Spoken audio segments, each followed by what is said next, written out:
வணக்கம், வாங்க கூலாக சமைக்கலாம். இன்றைக்கி டின்னர் மேத்தி ரொட்டி பண்ண போகிறேன். அதாவது இந்த வெந்தயக்கீரை சொல்லுவோம் இல்லையா, அதை வச்சு ஒரு ரொட்டி பண்ண போகிறேன்.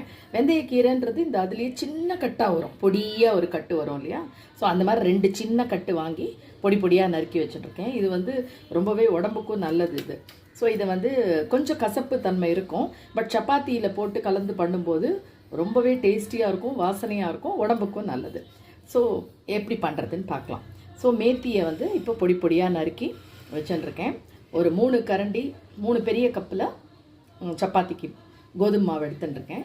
இப்போது இந்த மேத்தியை அதில் மேலாக போட்டுடலாம்.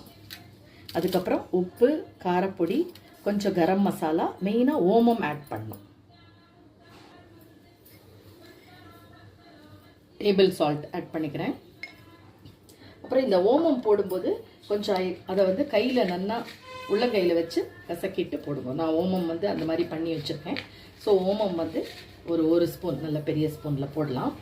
தென் பட்டை மிளகா பொடி ஜஸ்ட்டு 1/4 ஸ்பூன், காரத்துக்கு ஏற்ற மாதிரி பட்டை மிளகா அப்படி போட்டிருக்கேன். அப்புறம் கொஞ்சமாக கரம் மசாலா, அது கொஞ்சம் டேஸ்ட் ஆடராக இருக்கும். ஸோ இது எல்லாமே இப்போ உப்பு இதெல்லாம் போட்டாச்சு. பெருங்காயம் இதுக்கு தேவையில்லை, ஏன்னா ஓமம் போட்டிருக்கிறதுனால. இப்போ தண்ணி விட்டு இதை கெட்டியாக பிசைஞ்சு எடுத்துக்கலாம். நம்ம போட்ட சாமானெல்லாம் முதல்ல நல்லா கலந்துட்டுருக்கோம்.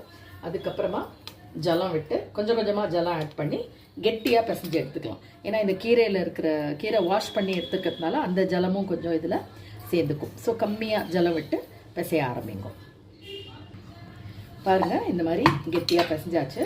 ஒரு 1 hour ஊறட்டும். அதுக்கப்புறம் சப்பாத்தியாக எடுத்துக்கலாம். இதை நார்த்தெல்லாம் இதை தான் டேப்லா அப்படின்றா. மோஸ்ட்லி ட்ராவலில் இதை தான் பண்ணி ஊறுகாயோட தொட்டுக்கிறதுக்கு எடுத்துன்னு வந்துடுவான். ரொம்பவே டேஸ்டியாக இருக்கும். அண்ட் இதோட ட்ரை லீவ்ஸ் இருக்கு இல்லையா, கசூரி மேத்தி, அதை போட்டு கூட பண்ணுறாங்க. ஸோ இதுலேயே ஓமமும் இருக்கிறதுனால டைஜஷனும் ப்ராப்ளம் இல்லை. யூ கேன் ஹேவ் கீரைன்றதுனால யோசிக்க வேண்டாம். ஸோ சப்பாத்தியை இந்த மாதிரி மெலிசாயிட்டு போட்டு எடுக்க வேண்டியதுதான். இதுக்கு தொட்டுக்கிறதுக்கு பூந்தியும் குக்கும்பரும் போட்டு ரைத்தா பண்ணி வச்சுருக்கேன். கல் காஞ்செடுத்து இப்போ போட்டு எடுக்க வேண்டியது.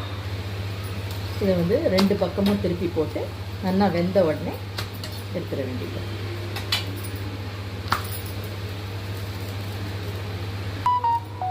இதுலேயே உப்பு, காரம் எல்லாம் இருக்கிறதுனால வேறு எதுவும் வேணா ஊறுகாய் கூட சைட் டிஷ்ஷாக. ஜென்ரலாக நார்த்தெல்லாம் ஊறுகாய் அண்டு ரைத்தா தான் வைக்கிறாங்க. ஸோ டேஸ்டியான, சாஃப்டான, ஃப்ளேவர்டான மேத்தி ரொட்டி வித் ரைத்தா ரெடி. ரொம்ப சிம்பிள் தான், ட்ரை பண்ணி பாருங்கள்.